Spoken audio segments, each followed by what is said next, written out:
نبی صلی اللہ علیہ وسلم دن میں 100 بار استغفار کیا کرتے تھے، تو اس لیے ہم سب کو بھی کثرت سے استغفار کرنی چاہیے۔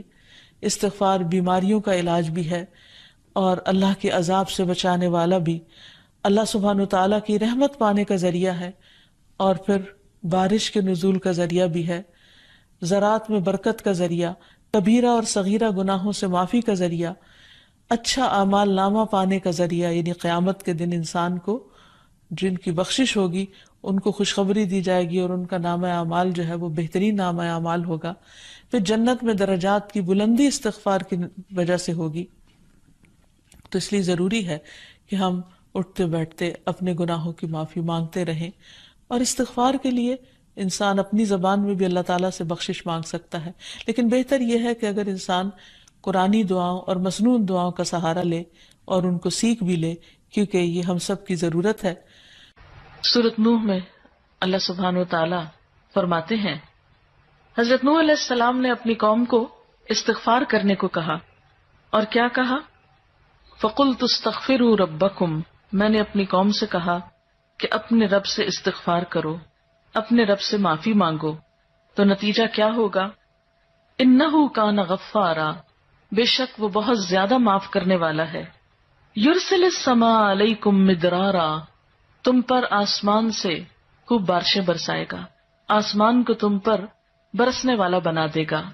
وَيُمْدِدْكُمْ بِأَمْوَالٍ وَبَنِينَ، تمہیں مال اور بیٹوں سے مدد دے گا۔ وَيَجْعَلْ لَكُمْ جَنَّاتٍ، تمہارے لیے باغات بنائے گا۔ وَيَجْعَلْ لَكُمْ أَنْهَارًا، اور تمہارے لیے نہریں جاری کر دے گا۔ آپ دیکھیں کہ ایک انسان کی خواہش کیا ہوتی ہے کہ اس کو کیا کچھ ملے، یعنی رہنے کا مقام اور حالات جو ہیں وہ پرسکون ہو، پھر اس کے بعد یہ کہ مال ہوں، بیٹے ہوں، باغ ہوں، اور زندگی کی اور آرائشیں اور نعمتیں ہوں۔ یہ ساری چیزیں کہاں سے ملتی ہیں، کیسے ملتی ہیں؟ استغفار سے ملتی ہیں۔ عام طور پر لوگ پریشان ہوتے ہیں، دکھی ہوتے ہیں۔ مثلا ایک شخص ایک بزرگ کی محفل میں آیا اور اس نے کہا کہ میرے حالات بہت تنگ ہیں، مجھے بہت پریشانی ہے، میرا رزق بہت تنگ ہے، تو آپ مجھے کوئی وظیفہ بتائیے۔ تو انہوں نے اس کو کہا کہ کثرت سے استغفار پڑھو۔ دوسرا آیا، اس نے کہا بچوں کی شادی نہیں ہوتی، تو آپ نے اس کو بھی کیا بتایا کہ کثرت سے استغفار کرو۔ تیسرا آیا تو کہنے لگا کہ بہت قحط سالی ہے، فصلیں اچھی نہیں ہوتی، تو آپ نے اس کو بھی استغفار کا بتایا۔ تو کسی نے ان سے پوچھا کہ بھائی 3 لوگ آپ سے 3 ڈفرنٹ مسئلے لے کر آئے ہیں، اپنی پریشانیاں لے کر آئے ہیں، آپ نے تینوں کو ایک ہی چیز بتائی ہے۔ تو اس پر انہوں نے یہی سورۃ نوح کی آیت پڑھ کر سنائی کہ دیکھو یہ قرآن میں اللہ کا وعدہ ہے، اور اللہ کا وعدہ سچا ہے۔ اللہ تعالیٰ کی بات سے بڑھ کر سچی بات کس کی ہو سکتی ہے؟ ہمارے پڑھنے میں کمی کوتاہی ہو سکتی ہے، لیکن اللہ کی بات میں کوئی شک نہیں۔ ذالک الکتاب لا ریب فیہ، یہ وہ کتاب ہے جس میں کوئی شک نہیں۔ لیکن یہ ہے کہ بعض اوقات ہم خود پڑھنے میں کوتاہی کر دیتے ہیں، تو جن کا رشتہ نہ ہو رہا ہو وہ بھی، جن کا ہو چکا ہو اور شادی کے پرابلمز ہو وہ بھی، جن کا ہو چکا اور پھر بچے نہ ہو وہ بھی، ان سب کے لیے ایک ہی وظیفہ ہے، اور وہ کیا ہے؟ استغفار کا۔ پھر اسی طرح ایک اور جگہ پر ایک اور پیغمبر نے اپنے لوگوں سے کہا وَاسْتَغْفِرُوا رَبَّكُمْ ثُمَّ تُوبُوا إِلَيْهِ إِنَّ رَبِّي رَحِيمٌ وَدُودٌ، اپنے رب سے معافی مانگو اور اس کی طرف پلٹ آؤ، بے شک میرا رب رحیم ہے اور اپنی مخلوق سے بہت محبت رکھتا ہے۔ یعنی جب کسی بندے پر کوئی تکلیف آتی ہے تو ایسا نہیں کہ اللہ تعالیٰ اس پر خوش ہوتے ہیں اور جان بوجھ کے ستانا چاہتے ہیں بندوں کو۔ اللہ تو بندوں کے حق میں بہت مہربان ہے۔ پھر سوال یہ پیدا ہوتا ہے کہ تکلیف آتی کیوں؟ اگر وہ ہم سے محبت کرتا ہے اور وہ بہت مہربان ہے، تو بات یہ ہے کہ کچھ چیزیں ہم اچھے حالات میں سیکھتے ہیں اور کچھ چیزیں ہم ہارڈ شپ سے سیکھتے ہیں۔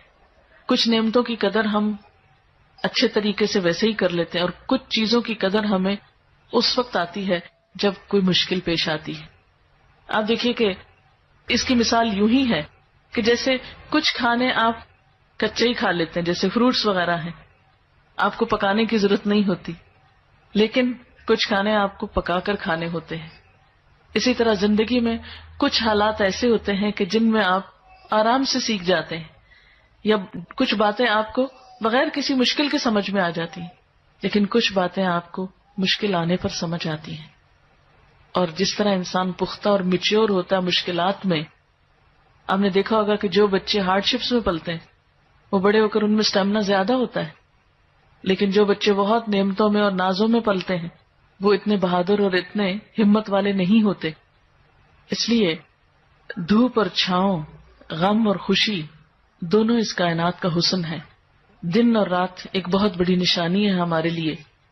تو اس لیے جب تکلیف آتی ہے تو اس موقع پر انسان اللہ کی طرف زیادہ رجوع کرتا ہے، اللہ کو زیادہ یاد کرتا ہے، زیادہ ذکر کرتا ہے، اور اس طرح انسان کے گناہ دنیا میں ہی معاف ہونے لگتے ہیں. ایک اور جگہ پر آتا ہے وَأَنِ اسْتَغْفِرُوا رَبَّكُمْ ثُمَّ تُوبُوا إِلَيْهِ يُمَتِّعْكُمْ مَتَاعًا حَسَنًا، اور یہ کہ تم اپنے رب سے معافی چاہو اور اس کی طرف پلٹ آؤ تو وہ تم کو اچھا سامان زندگی دے گا. یعنی دنیا کی اچھی نعمتیں کس سے ملیں گی؟ استغفار سے.